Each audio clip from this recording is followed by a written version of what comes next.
नमस्कार किसान भाइयों, स्वागत है आप सभी का आपके अपने YouTube चैनल किसानों की पाठशाला में। किसान भाइयों, आज इस वीडियो में हम एक बार फिर लहसुन की फसल में होने वाली पीलापन की समस्या को लेकर बात करेंगे। और आज के इस वीडियो में हम आपको कुछ ऐसे तरीके बताने वाले हैं जिनसे कि आप अपनी लहसुन की फसल में पीलापन की समस्या को दूर कर सकते हैं। तो आप वीडियो को पूरा जरूर देखें, जिससे कि आप भी अपनी लहसुन की फसल में होने वाली पीलापन की समस्या को दूर कर सकें। किसान भाइयों, अगर बात करें लहसुन की फसल में पीलापन की समस्या की कि लहसुन की फसल में पीलापन की समस्या किस किस वजह से आती है और इसे हम किन किन खादों से या इसे हम कैसे कंट्रोल कर सकते हैं।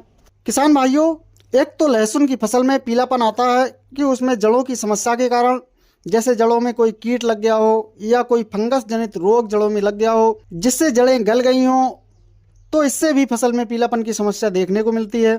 तो इस समस्या को कंट्रोल करने के लिए आप 1 लीटर क्लोरोपाइरीफास और 500 ml किसी बेस्ट फंजीसाइड को लेकर यूरिया के साथ मिलाकर आप डाल सकते हैं, जिससे कोई कीट पौधों की जड़ों में नहीं लगेगा और साथ ही फंजीसाइड को डालने से फंगस जनित लगने वाली बीमारियां नहीं लगेंगी।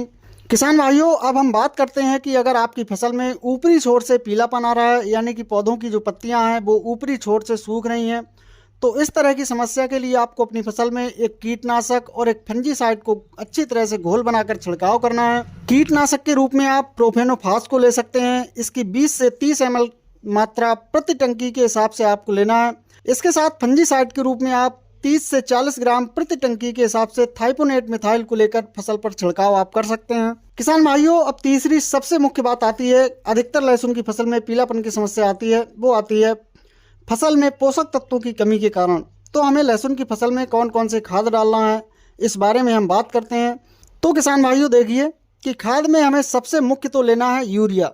यूरिया की आपको 30 से 40 किलोग्राम मात्रा प्रति एकड़ के हिसाब से लेनी है। साथ में आपको लेना है मैग्नीशियम सल्फेट और इसके साथ साथ 4 किलोग्राम माइक्रोराजा, 4 किलोग्राम धनजाइम गोल्ड। इन सभी खादों को आपको लेकर अच्छी तरह से मिलाकर अपनी फसल में लगाना है और लगाने के बाद आपको अपनी लहसुन की फसल में हल्की सिंचाई करनी है। जब आप इन खादों का इस्तेमाल अपनी फसल में करते हैं तो आपकी फसल में पीलापन की समस्या देखने को नहीं मिलेगी और आपकी फसल बहुत ही अच्छी तरह से बढ़ करके चलेगी, जिससे कि आपको अपनी लहसुन की फसल से एक शानदार उत्पादन देखने को मिलेगा। तो किसान भाइयों, जानकारी पसंद आई हो तो वीडियो को लाइक एवं शेयर ज़रूर करें।